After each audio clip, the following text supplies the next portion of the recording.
Laba diena. Mėlyjei susirinkusieji, žiūrintieji, stebintieji. Priminsiu ir ateičiai pakartosiu, kad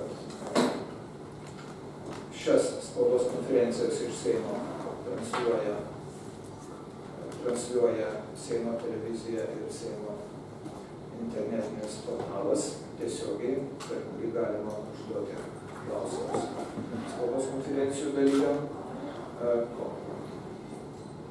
Kabelinės televizijos pagal sutartį su Lietuvos Seimo televizija savo pasirinktų laiku šias spaudos konferencijas rodo savo žiūrovam. Seimo televizija kartuoja savaitgaliais ir dienos bėgyje. Pradedame spaudos konferenciją,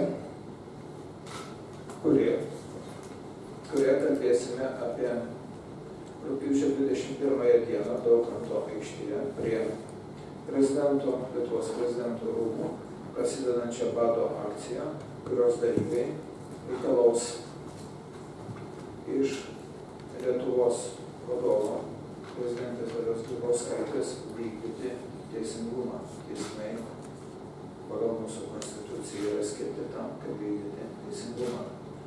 Žodis gerbiamas Valstybei Katavičienei, viena iš akcijos organizatorių, kuri yra ir Lietuvos piliečių tarybos pirmininkė. Prašau. Labą dieną visiems. Mano turbūt uždavinys yra supažindinti Lietuvos visuomenę su pagrindiniu dalyku. Kodėl pribrendo reikalas atlikti tokią akciją mums ir kodėl būtent prie Lietuvos prezidentūros. Noriu pasakyti, kad dešimtmečiais jau turiu juridinių įgaliojimų. Mano veikla yra pagrįsta Lietuvos piliečių teisių ir socialinių garantijų gynimu. To tikslu į mane pastoviai kreipiasi Lietuvos žmonės su savo problemomis, su savo skausmais, su savo rūpesčiais. Ir pagrindinis dalykas, kas man į rankas patenka, jau dešimtmečius nuo nepriklausomybės atkūrimo, tai teisiniai dalykai, teismuose teisingumo nevykdymas. Ir jeigu logiškai ir protingai pamąsto žmogus, tai jisai supranta, kad jeigu nėra tvarkos teisėsaugoj ir teisėtvarkoj, todėl visiškai neverta dirbti, kankintis nei Seime nariam, nei ministerijose, nes antiek yra korumpuoti teismai, kad ir milijonus išplaunam, ir kokius veiksmus atliekam neteisėtus, viskas yra pateisinama teismuose. Kalbu ne apie visus teisėjus, ne apie visus teismus ir prokurorus. Aišku, kad yra tobulų, yra sąžiningų, bet mes turime daugiausia reikalų ir kreipiasi į mus šitie žmonės, piliečiai, kurie yra nuskriausti, kurie Lietuvos vardu yra visiškai nusiaubiami, turtai atimami, per antstolius piniginiai visi reikalai sutvarkomi ir mes tampam ubagais. Vienu žodžiu, liaudiškai šnekant, yra naikinami piliečiai Lietuvos. Jeigu naikinami piliečiai, naikinama ir pati valstybė. 2015 m. kovo 7 d. inicijavau Kaune, kai buvo pirmas atvejis Lietuvoje, prie Kauno apylinkės teismo masinį mitingą Lietuvos lygmenį. Tikslas buvo visuomenė reikalauja teismams vykdyti teisingumą. Kaip žinia, praėjo jau 2,5 metų, mes jokių pokyčių į gerą pusę nebematom. Kas liečia teismus, mes gaunam vis toliau neteisingai priimamus sprendimus, nutartis ir taip toliau. Todėl susirinkus mano aplinkos žmonėms, susirinkus Lietuvos piliečiam, kurie yra iš tikrųjų labai nuskriausti Lietuvos vardu, teisėjų nesąžiningų, labai konkrečių. Mes padarėm tik vieną išvadą. Mūsų kelias yra tik tai pradėti šitą bado akciją. Jinai prasidės 21 dieną nuo 8 valandų ryto Daukanto aikštėje. Jinai yra neterminuota ir mes vykdysim tą akciją iki tol, kol bus mūsų pateikti reikalavimai prezidentei, generaliniam prokurorui, Seimui ir taip toliau.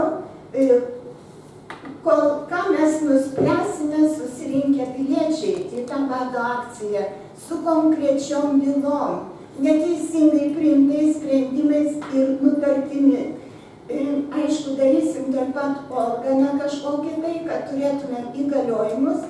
Ir kadangi ta akcija neterminuota, tai nereiškia, kad kas pradės vadauti, taip ir tęs tą bado akciją, mes keisimės.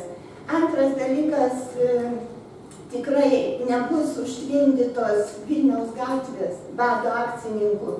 Jau vien dėl tos priežasties, kad skambina man daug žmonių iš įvairių miestų ir sako, neturėsiu pinigų atvykti į jūsų akciją.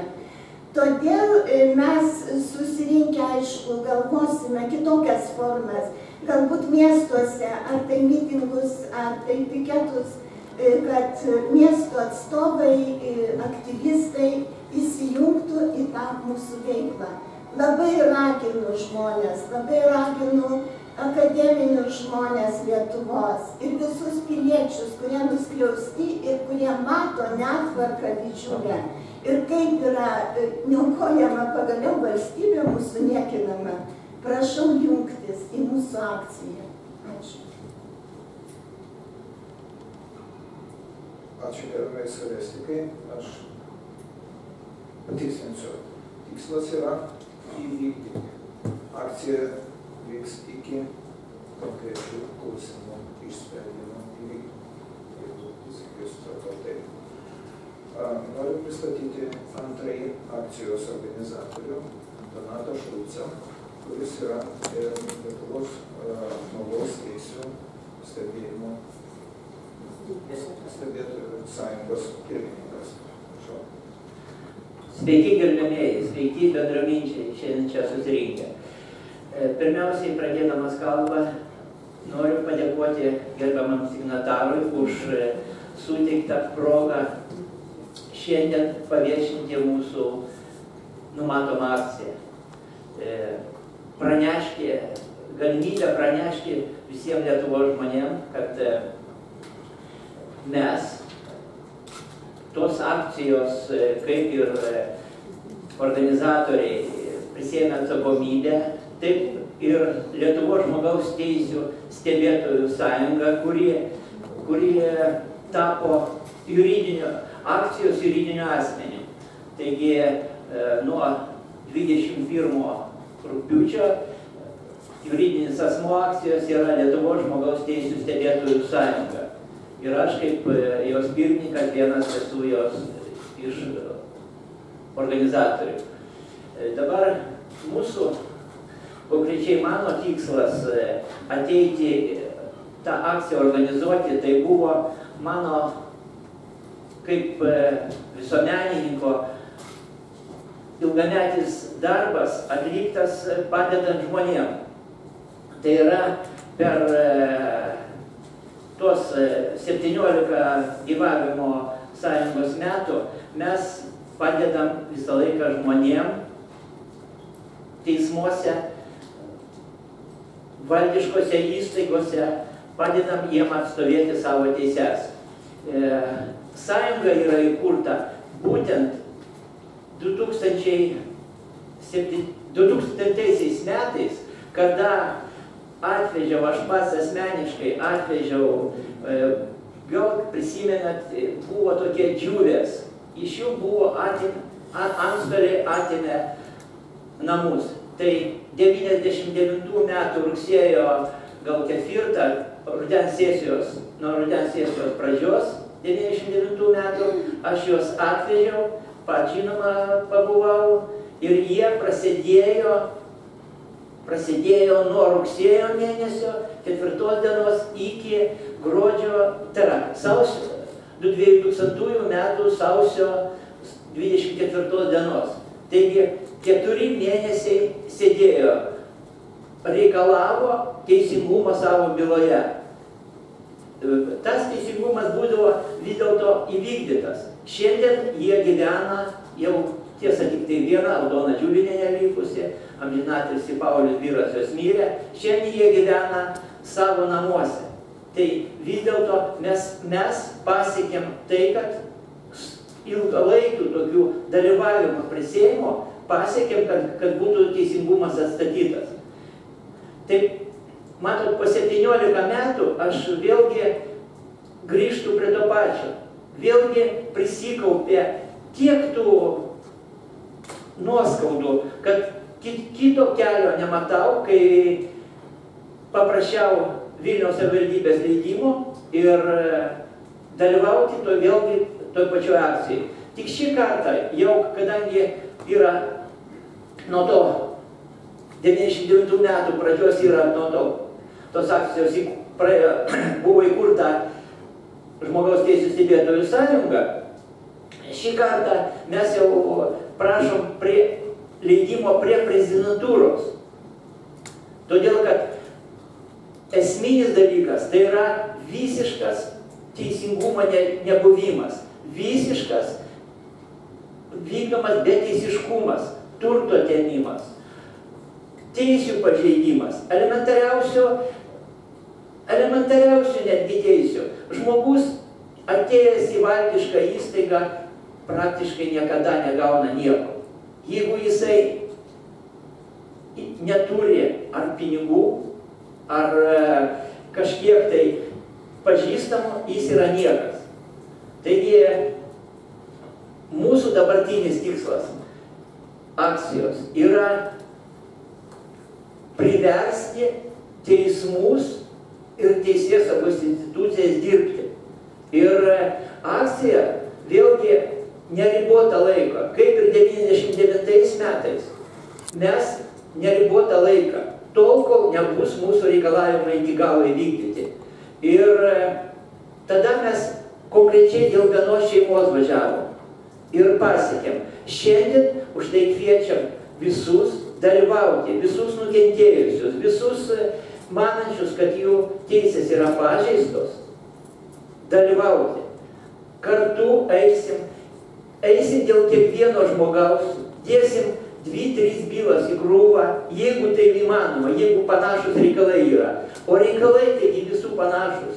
Tai yra nuosavybės atėmimas, tai yra bankroto bylos, tai yra elementariausių teisių pažeidimas, suėmimas, aš net labai sunku man šnekėti. Taigi, visi, kas esat nukentėję arba jūsų teisės pažeistos, dalyvaukim kartu. Tik tai kartu mes kažką laimėsim. Dabar dėl bado, kaip organizatorius aš noriu pasakyti, dėl tos bado akcijos. Šitą akcijos metu mes 21 rugpjūčio, mano toks pasiūlymas būtų visiems susirinkti ir įsirinkti tarybą komitetą. Kadangi juridinis asmuo yra Lietuvos žmogaus teisių stebėtojų sąjunga, siūlyčiau 21 visi iš visų susirinkusių išrinkti tarybą. Tie, kas galėtų kažkiek tai teisinį darbą atlikti, kurie padėtų žmogui susigaudyti ir kreiptis į prezidentę. Kodėl į prezidentę? Todėl, kad prezidentė skiria teisėjus. Ir šiandien teisėjai, gaunami atlyginimus, neturi jokios atsakomybės. Tai yra žmonės gaunantys atlyginimą iš valstybės, iš jų nereikalaujama jokios atsakomybės. Jie Lietuvos Respublikos vardu priima absurdišką sprendimą ir jiem už tai jokios atsakomybės nėra. Jų darbą negalima kišti. Klanas dirbdamas pateisina žemesnių teismų sprendimus aukštesniem. Šiandien netgi apeliacijos teisė iš žmonių yra atimta. Tai yra konvencija, žmogaus teisių konvencija, kuri garantuoja, kad apeliacinė instancija yra būtina.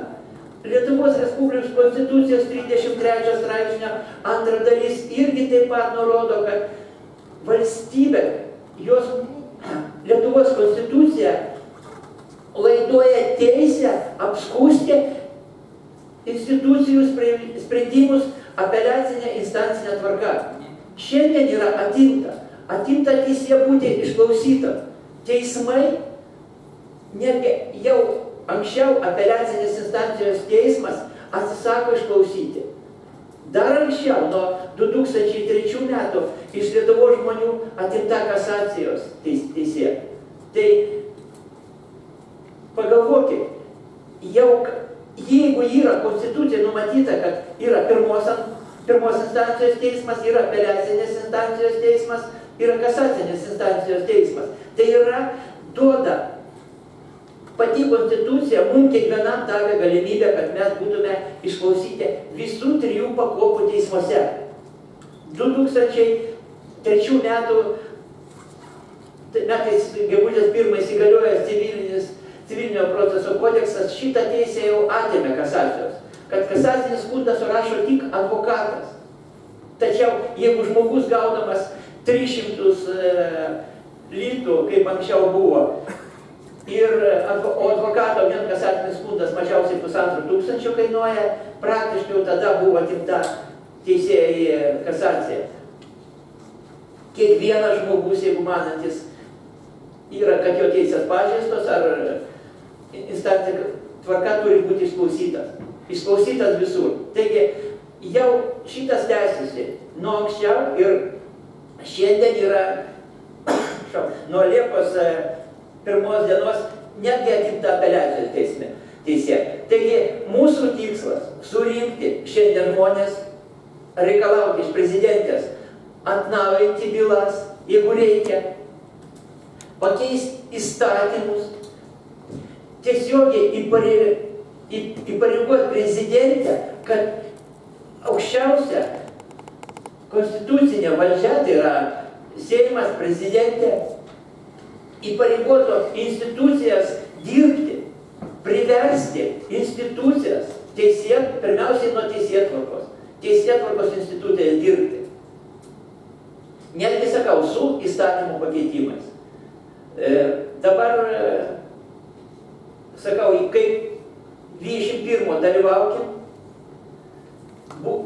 norėčiau, kad būtų, kaip organizatorius, vis dėlto turiu teisę tą norą įvykdyti, kad būtų iš dalyvaujančių įsirinktume patys komitetą, sėstume, spręstume kiekvieno besikreipiančio. Ir kartu eitume, žinoma, komitetas jau visi neįsim visą, kiek kai dalyvausim, nes mūsų žinimis ir norinčių dalyvauti tikrai labai daug. Noriu, kad komitetas išrinktas eitų ir reikalautų prezidentės, kad būtų vykdyta tas ir tas. Taigi, jeigu turit klausimų, vėliau aš po pasisakymą atsakysiu tos klausimus. Gerai, ačiū. Gerbiamo Donato, gal klausimai po to, kai baigsim, jūs nieko prieš. Gal gerbiamo Donato pasisakymą apibendrinsiu taip. Reikia priversti teismus vykdyti teisingumą remiantis įstatymą, o ne kažkieno nuomonę. Ir šiandien aš matau ne tik tai, kad mūsų yra daug ir ko gero tai daro įtaką.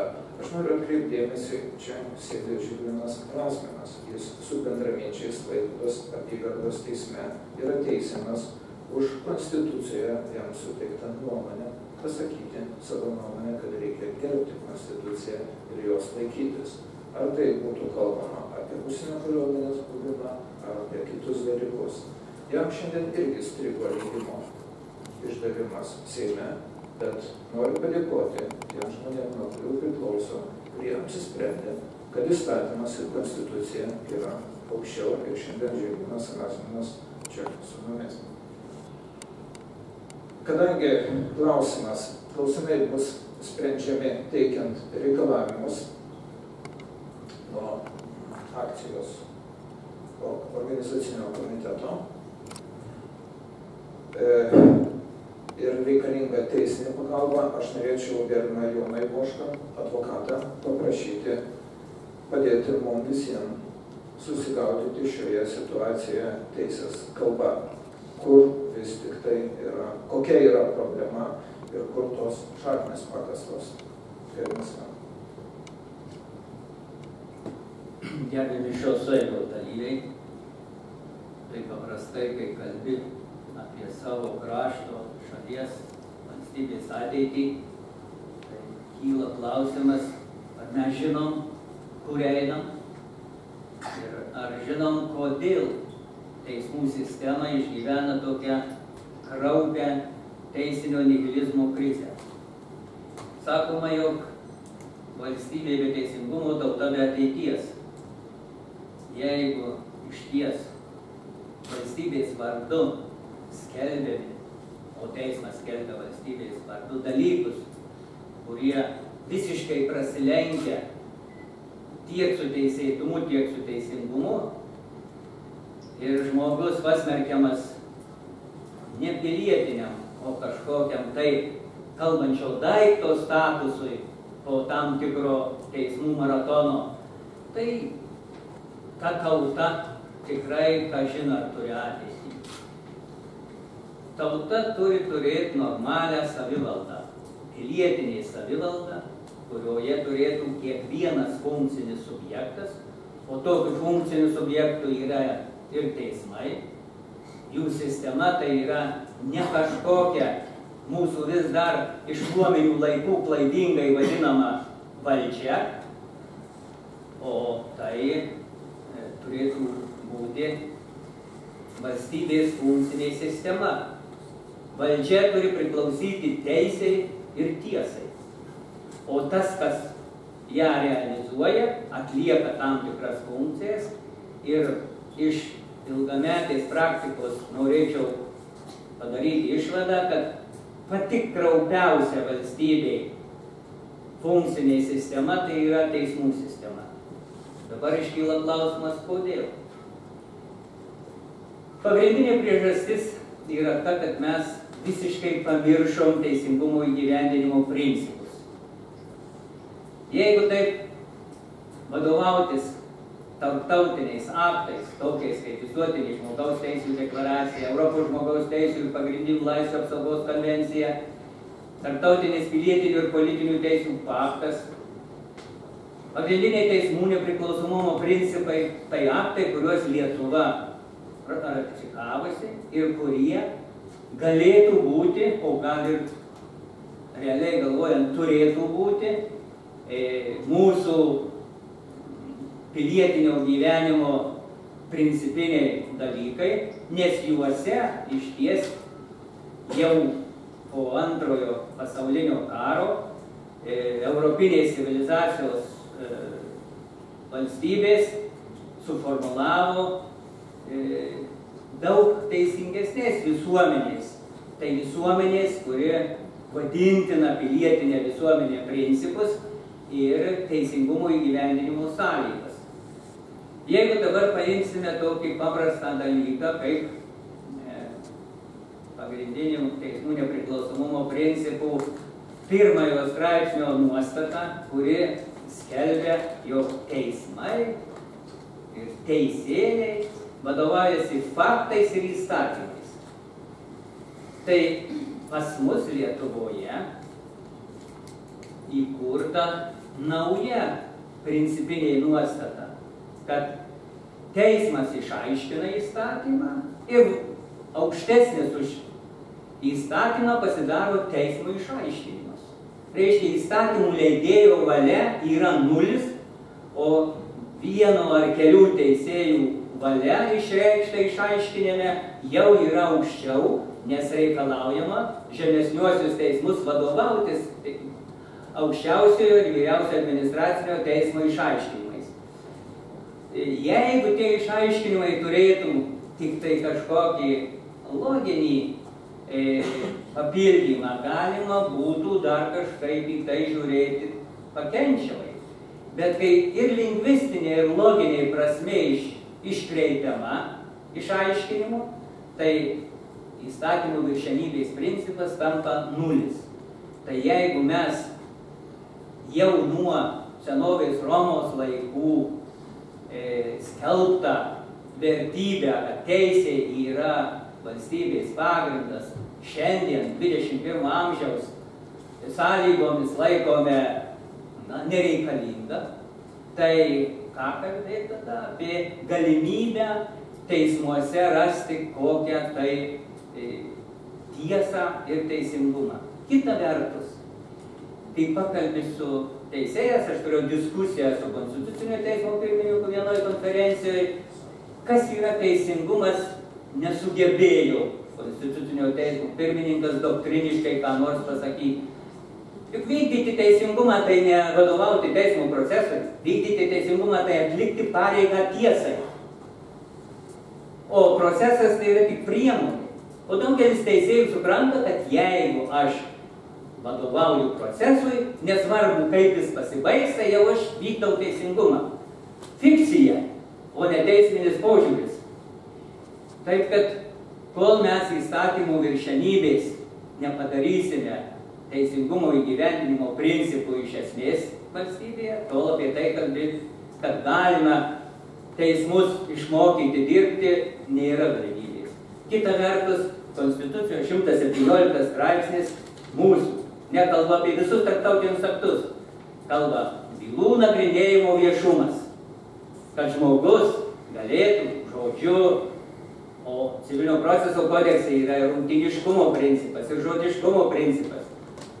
Ir betarpiškumo principas reiškia visi tie principai, kurie galėtų lyg ir sąlygoti teisingumo įgyvendinimo procedūrinės sąlygas, galų gale paverčiami niekalu, kai suformuluojami tam pačiam kodekse, procesiniam kodekse straipsniai, kad bylos nagrinėjamos dokumentinė tvarka.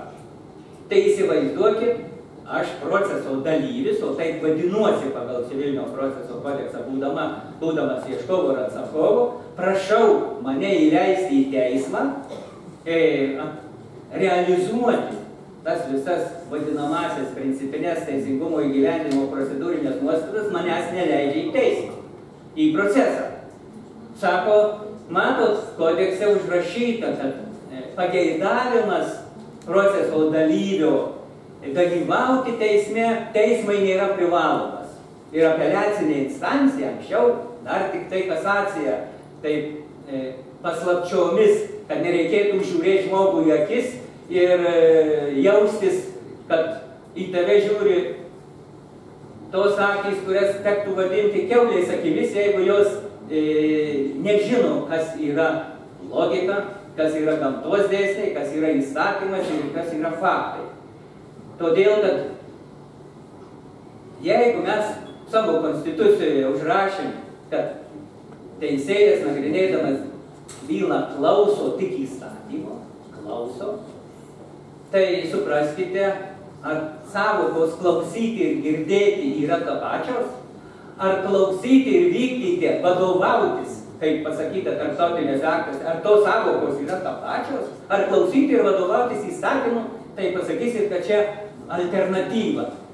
Tai vat paklauso, parašo savo ir sako, laikykitės tai, ką parašė aukštesnysis teismas, o teisėjas apskritai, neturėdamas jokios atsakomybės už savo priimtą verdiktą, jis rašo, ką nori. Daugelis parašys, kad arkliai skraido, o balandžiai ropoja. Ne visi, yra žmonių, kurie turi ir etikos supratimą, ir dorovinę sampratą. O teisingumas tai yra dorovinė vertybė. Čia ne procedūrinė vertybė. Todėl negaliu aš ant kiekvieno teisėjo mesti kokį nors šiukšlių kibirą ir sakyti, visi jie tokie. Ne, bet labai jau sistema, tapusi klaninė sistema, uždara, niekaip nekontroliuojama, pavergia tų teisėjų galimybės ir realizuoti savo. Jeigu atsiduri tokioj padėty, kad, tau prieš tave teismo vadovybė jau nutarė keršto akciją organizuoti, tai tavo bylas nagrinės tik tie patys žemesnieji teisėjai, aš 10 metų asmeniškai gilinėjęs ir vis tie patys ir vis įrodinėja, kad tai pastatas nesiremia į žemę. Yra tokių vietų Lietuvoje pagal teismo sprendimus, kad neveikia žemės traukos jėga. Absurdas. O aukščiausias teismas, kada jam parašai, kad, gerbiamas teisme, juk tai yra absurdas. Taigi jie tada, žinot, ką parašo? Kad aukščiausiasis teismas pagal civilinio proceso kodeksą yra saistomas žemesnės instancijos teismų nustatytų aplinkybių. Jis neturi teisės vertinti, ar tas pastatas kabo, ar jis į žemę remiasi, nes jį civilinio proceso kodeksas saisto, apvaržo jo galimybės įvertinti faktinės aplinkybės. Tai su tokia teise, kur mes galim nueiti. Duokime pačiam normaliausiam žmogui galimybę nekontroliuojamam, nebaudžiamam realizuoti savo saviraiškos motyvą ir jis tai būtinai realizuos tą linkme, kur mūsų to ydos žmogiškosios veda. Gauti, kažkam padaryti, savo gal prisidurti, bet ne ieškoti tiesos ir teisės svertų, kuriais užsibaigtų sprendžiamas ginčas. Mes turim galų gale suprasti, kad teismai tai turi spręsti ginčus teisėtumo ir teisingumo. Dabar mes užrašėm Konstitucijoje, kad teisingumą Lietuvoje vykdo tik teismai. Tai parašyta. Tik teismai. Reiškia, vykdyti teisingumą, reiškia atlikti pareigą tiesai, neturi teisės jokios kitos valstybinės institucijos, nes išimtis suteikta tik teismams. Aš su vienu biurokratu diskutuoju, juk parašyta, sakau, kad valdžios įstaigos tarnauja žmonėms, kaip jūs šitai visai spjaunat į savo priedermę tą funkciją. O jis sako, aš ir turiu elgtis neteisingai, todėl kad tik teismai gali elgtis teisingai. Į mane kvailina Konstitucijos lingvistinė forma. Sako, tik teismas turi teisingai elgtis, aš neturiu teisės, todėl kad aš ne teismas. Kai mane teismas įpareigos, aš jau tada elgsiuosi teisingai, o dabar aš privalau neteisingai elgtis, nes Konstitucija man neleidžia teisingai elgtis.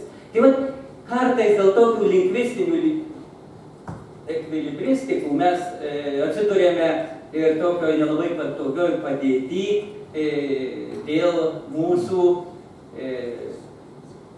valstybės sektoriaus, valstybės funkcinių subjektų veiklos kažkokio tai sudrausminimo, pakoregavimo. O kur čia viskas vis dėlto slypi ta mūsų teisinės sistemos bėdoj? Jeigu jūs pasižiūrėsit, kada nors atsivertę 6 knygos civilinio kodekso 271 ir 272 straipsnius, ten pamatysite, kad už kaltas valstybės institucijų darbuotojų veikas, nekalbu, kad už klaidas, bet neatsižvelgiant į kaltę, atsako mokesčių mokėtojai. Jie turi savo biudžetiniam krepšį sudėtus pinigus už kaltas veikas valstybės tarnautojų atlyginti, jeigu pavyktų prisiteisti. Teisėjai tas pats, už jų kaltes irgi atsako materialiai, atsako biudžetas arba mokesčių mokėtojai. Tai kai mes turim šitokias normas, kurios įtvirtina nebaudžiamumą, tai negalime tikėtis ko nors. Supraskim vieną, kad kiekviena teisė, jeigu ji nėra balansuojama su pareiga, tai yra ne teisė, tai yra privilegija. Konstitucija neigia privilegijų palaikymą, lyg ir, bet kita teisinė reguliavimo sistema po konstitucinė mes įteisiname privilegijas, nes atsakomybės nebuvimas reiškia pareigos atsakyti už netinkamą savo pasirinktą elgesį arba už tyčinį elgesį, kaltą net elgesį, kai tu atlieki valstybės pavestas funkcijas, atsakai tik tiek, kiek tavo vidinis balsas tau patarė. Deja, per ilgą laiką, per 25-27 metus, taip surambėjo tie mūsų viešojo valstybinio sektoriaus darbuotojai, kad jau jiems tas sąžinės reikalas yra toks kažkoks, dar jeigu instrukcijoje parašyta kas nors, tai dar čia kur tiesioginiai, bet jeigu tai konstitucijoje parašyta arba įstatyme, tai kaip man paaiškino ta pati biurokratija, kad konstitucija tai yra populizmas. O instrukcija pas mane parašyta, kad aš galiu tau neišduoti, jeigu man kažkas dar kažko neprisintė, nors tai, ką turėjau prisiųsti, aš atnešu, jei paduodu juodu ant balto, bet sako, man turi prisiųsti, aš per kompiuterį turiu gauti. Tai, kad čia išspręsta man nesvarbu, kol aš per kompiuterį negausiu, tai sakau, bet tai konstitucija populizmas. Tai vat matote, kokioj mes esam teisinės sistemos, tokioj nevienareikšmiškumo situacijai. Nei bylų nagrinėjimo viešumas, nei įstatymų viršenybė, nei galų gale neleistinumas būti teisėjų savo byloje negalioja. Norma, kuri nuo antikos laikų žinoma. Mes teisėjai sprendžia, kokį prisiteisti jam atlyginimą. Viena čia teisėja padarė iš Konstitucinio teismo, bus aukščiausio teismo prieš Litų metais. Prie savo ten 2000 nepilnai Litų tos socialinės pensijos dar prisiteisė 6000 valstybinė pensija. Tai kam tada tie straipsniai Konstitucijoje, kad biudžeto lėšas tvarko ten Seimas? Arba vyriausybė, jeigu sprendžia valdymo klausimus, teismas įsprendžia už visus viską. Bet mes neturime normalaus valstybės funkcinių balanso, funkcinių subjektų veiklos balanso. Jų nėra subalansuotos jų teisės. Pas mus teismas yra virš visko. Parašykite į prezidentūrą, parašys, kad mes teismų negalim, jie nepriklausomi. Todėl mes jų neveiksime, ačiū, kad parašėte. Rašykite į Seimą, bus tas pats. O ką reiškia nepriklausomumas? Pagal pagrindinius teismų nepriklausomumo principus, nepriklausomumas suprantamas kaip teisėjo pareiga nepasiduoti spaudimui, įtakai bet kokiai. Mes Lietuvoje nepriklausomumą teisėjai suprantant kaip galimybę nevaržomai savo valdžiauti. Tai čia yra nepriklausomumas. Ten pareiga nepasiduoti. Čia teisė savo valdžiauti ir savo valiauti. Tai turim doktrininių dalykų, kurie visiškai Lietuvoje suvokiami tokiam primityviam, tokiam žemam teisinės kultūros lygmenį, kad kartais, kai paklausai, tai nejauku, ar jie apsimeta tešlagalvės, ar iš tikro ten tuščios tos galvos, bet dažniausiai tai apsimeta. Todėl ką aš noriu baigdamas pasakyti. Labai gerai, aš dėkingas Skolestikai, kad ryžosi šitokiam rimtam darbui pradėti šitoje sistemoje, šitam teisinių technologijų prieštaravime bandyti per valstybės vadovę veikti teismų sistemą, siekiant joje pažadinti teisingumo ir teisingumo įgyvendinimo siekius. Bet aš netiek daug dedu vilčių, kad mums pavyks, kol mes nepadarysim sisteminės pertvarkos. Jeigu jūs, kas prisimenate, kai 92 metais priiminėjom Konstituciją, joje preambulėj buvom įrašę tokią normą, kad tauta siekdama darnios pilietinės visuomenės ir teisinės valstybės. Leiskite paklausti, kiek per 25 metus mes pasistumėjom pilietinės visuomenės ir teisinės valstybės kryptimi. Atgal kaip vėžiai. O kas yra ta pilietinė visuomenė? Ar kas nors, kokie institutai nagrinėja tuos klausimus, ko mums čia reikia, kad mes tą konstitucinę preambulės normą pradėtume įgyvendinti? Pirmiausia, pilietinė visuomenė tai turi prasidėti nuo pilietinės savivaldos. Jeigu mes pilietį panaudojam kaip kokį nors medžioklinį šunį tik rinkimų dieną, ten dar su visokiais melagystėm ir pažadais nerealiais, kad jis pabalsuotų, toliau viskas. Jis nereikalingas. Ir pilietinės visuomenės bruožų jau nebelieka. Partokratinė valstybė su klaninė teismų sistema. Tai jeigu mes nesiimsim priemonių, bet dėja, tai yra ne dėja, tačiau jau formuojasi tokia pilietinė santalka, kuri ruošiasi naujam valstybingumo ciklui ir formuoja savo vertybinės nuostatas pagal visuotinę žmogaus teisių deklaraciją, kaip orientyrą pagal tarptautinius pilietinių politinių teisių pakto nuostatas ir teiginius. Dėl įdomumo aš jums taip paskaitysiu 7 prioritetinių vertybinių nuostatų, kad užbaigčiau savo kalbą, neįsivažiuočiau dar toliau, kaip mes suprantame, kaip ši naujoji santalka bando suprasti pilietinės visuomenės principinės nuostatas. Pirma, visi žmonės gimsta laisvi, todėl kiekvieno pareiga sulaukus intelektinės brandos rūpinti savo gyvenimu. Tauta, tai žmonijos nacionalinė įvairovė, yra vertybė. Todėl tautos sąrašai saugoti ir bendruomeninėms reikmėms puoselėti kiekvieno darbingo žmogaus pareiga dalį savo darbinės veiklos produkto skirti viešiesiems interesams tenkinti. Tauta, kaip suverena, savo valią reiškia tiesiogiai referendumo būdu arba per valstybės funkcinius subjektus veikiančius tautos interesais ir piliečių gerovėje.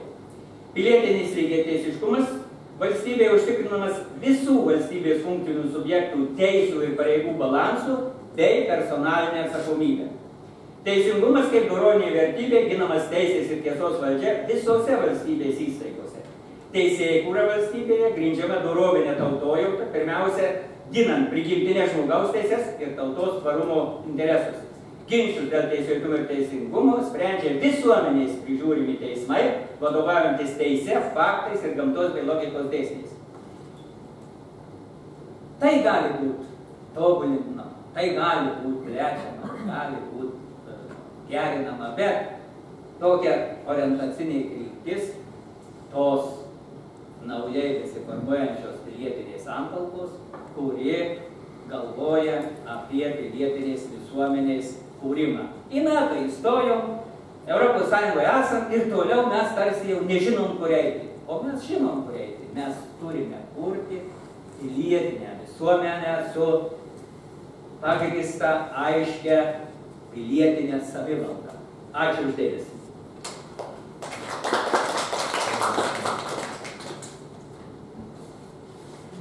Gerbiamas Jonai, ačiū. Aš norėčiau pasakyti, kad ši akcija turėtų būti skirta tam, kad labai paprastai ir aiškiai nuleisti ant šitos griežnos žemės iš padangių ir Seimo mūsų ir mūsų prezidentė. Ir kad jie pamatytų, kas darosi šioje žemėje. Šiandien aš iš ryto ne dėl šitos spaudos konferencijos, bet gavęs Vilniaus apygardos teismo teisėjos Vilijos Mikuckienės originalią nutartį praėjusią savaitę, aš kreipiausi į prezidentę dėl 3 teisėjų drausmės bylų inicijavimo. Tai yra prezidentės kompetencija. Ir negaišindamas jūsų laiko pasakysiu esmę.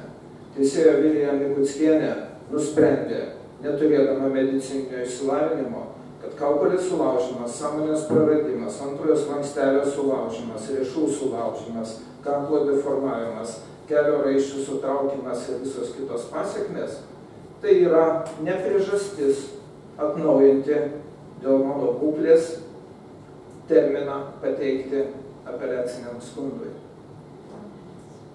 Aš manau, kad ribos yra peržengtos ir tą progą aš prisiminiau. Beje, toje byloje Vilniaus apygardos teismo pirmininkas Vytautas Zelenka nagrinėjo vieną iš klausimų ir nustatė, kad visa šita visuma tų aplinkybių, mano sveikatos būklės ir finansinės padėties, teisėjai yra pritaikiusi laikinas apsaugos priemonės šitoje byloje. Jį išnagrinėjo ginčą iš esmės man nedalyvaujant per 2 valandas, nors bylai buvo skyrusi 4,5 darbo dienos. Ji nusprendė, kad jie aukščiau, ne Dievo, bet aukščiau visų medikų. Ir tą progą aš prisiminiau ir dar paprašiau drausmės bylos, dėl ko aš buvau kreipęsis į aukščiausio teismo pirmininką Rimvydą Norko, Vilniaus miesto apylinkės teismo teisėjai Ingai Staknieniai, kuri po mano 4 operacijos sausio 2, sausio 4 išnagrinėjo bylą iš esmės man nedalyvaujant, esant man ligoninėje. Teismo pirmininkė, Vilniaus miesto apylinkės teismo pirmininkė Loreta Braždienė man pareiškus nušalinimą Ingai Staknieniai. Žinot, kaip parašė? Kad aš savo operacijomis modeliuoju teisėjų nušalinimą. Šita ponė teisėja yra teisėjų tarybos pirmininkė. Vilija Mikuckienė paskirta Vilniaus apygardos